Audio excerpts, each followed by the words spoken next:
It's great to be with such luminaries as the Constable of the Town of Manor, the Police and Crime Commissioner, and my good friend Kit is my neighbour. I suspect represents the largest slice of the AONB of any of us. But that bit down there. The AONB is actually bizarrely what got me into politics. I lived right on the edge of it, near a village called Benyon, and the county council at the time, for some reason, decided that they were going to do something in the AONB that they would not have allowed anybody else to do. And I went to complain to a councillor, and she said to me, "Why not fight the system from within?" So I, after a lot of thought, did, and I got elected onto a local authority, and that was the start of sort of 30 years of bothering people in West Berkshire, shortly to their massive relief to come to an end. But what I really wanted to say was thank you to everybody who's been involved in the developing work of the AONB, and for the fantastic team based at Hungerford and for all they do, and for this trust, which I think is a really important way in which we can be more involved. I have disagreements with certain people. I think the North Wessex Downs area, it's harder to identify for people who don't know this area when you compare it to other of the 34 AONBs, which are very defined ranges of hills or very defined areas of coastline. And I want to see a socking great sign on every A road when you enter the AONB, and you see it's something that we can all be proud of. It might also help the value of your house.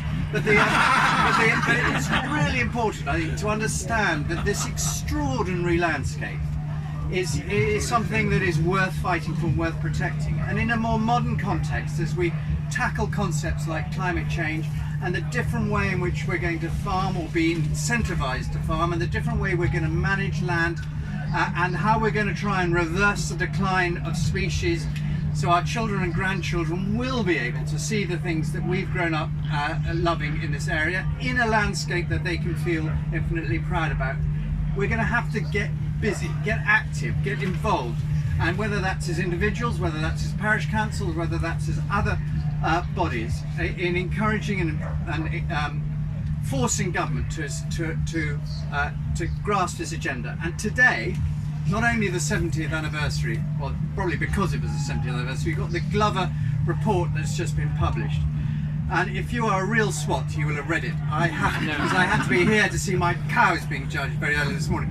But the gist of it is that we've got to value these areas better. We've got to enhance them, and I think it's a fantastic idea that we're going to encourage a new breed of ranger who are going to encourage more people to feel safe in the countryside. And that sounds silly for those of us who are rural people, but there's this terrible statistic, which is that 30 years ago the average child would roam 1.5 kilometres, a mile, from their home. Now it's a matter of 200 or 300 metres at most. And there are a whole lot of reasons for that. More vehicles on the roads, fears, real or otherwise, of crime or other problems. But so getting people out and to understanding the countryside and being involved with it has never been more important. And that particularly relates to groups of our communities, whether of particular ethnicity or particular areas where they come from, who are not getting out and seeing the benefits of it. So the benefits of this wonderful landscape are, yes, it's going to lock up billions of tons of carbon. It is doing that today, and it will do it in the future, with the encouragement of different and better types of farming to make sure that happens, more trees being planted, and the protection of our amazing chalk downland landscape. But it's also an area for physical health, spiritual uplift that you can't actually put a price on. And we have got to make sure we are encouraging every single child that is growing up in this area, as well as their parents and as well as the communities in which they live, that these are wonderful, special places that they should be involved with. And your trust is a great way of involving people. It's a privilege to be marking this great anniversary on such a momentous day for designated landscapes. On the back of this, we're probably going to have 2 new national parks, and we're going to have 2 areas of outstanding natural beauty raised to the level of national parks, and we're going to see an enhanced value in supporting designated landscapes. But that all comes from the top. What you're here to do is bring this up from the bottom and get that message out, and making sure that those who are in Parliament in the future and like him, really are batting and fighting for these areas. They are unique, they are special, and we've learned to love them, and we want more people to as well. Thank you very much.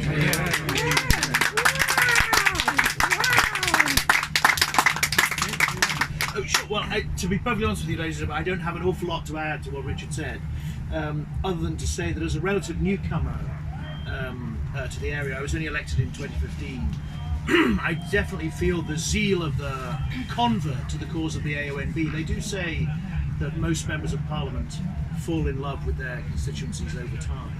And I have to say, the revelation I happen to represent the loveliest bit of the AONB, what used to be called High Hampshire, and may well be again. And I have to say that over the last 4.5 years of living in amongst the Downs, they have worked their magic on me. And the love affair is one that is blossoming on an almost daily basis. I was saying to Horace just before, I drove last night from where we live just south of Highclere across the tops to Vernham Dean to meet a lot of my constituents without seeing a single car as the sun set across this quintessentially English landscape. And I thought, as I hit the top at Lincolnholt on a day like today, is there any better place in the world to be? Is there any finer spot, certainly in this country or indeed the world, to be on? But as Richard says, it doesn't happen by accident. These things are the product of many years of husbandry and care by people who love the area and who appreciate it for what it is. And I have to confess to you that when I tell people about the North Wessex Downs and the AONB, particularly North Hampshire, it comes as a surprise to lots of people. They will stop in the Chilterns and they know about that, or they head down to the West Country and they know about that, but not many people know about the fantastic area in which we all live, and how valuable it is, not just from a national point of view, but given its strange and unusual chalk topography and the chalk streams that we have, an international resource that should be right at the top of people's considerations when they're looking at areas of preservation. So, along with Richard, who I know will continue his fantastic work in championing the health in every regard of the area, I will do my bit in Parliament as well to make sure that the AONB stays special, not just locally, but also continues to be of national prominence and becomes ever more, hopefully, treasured as a national and international resource. And as I say, Donald, your organisation will play a pivotal part in that, because while, as Richard says, we can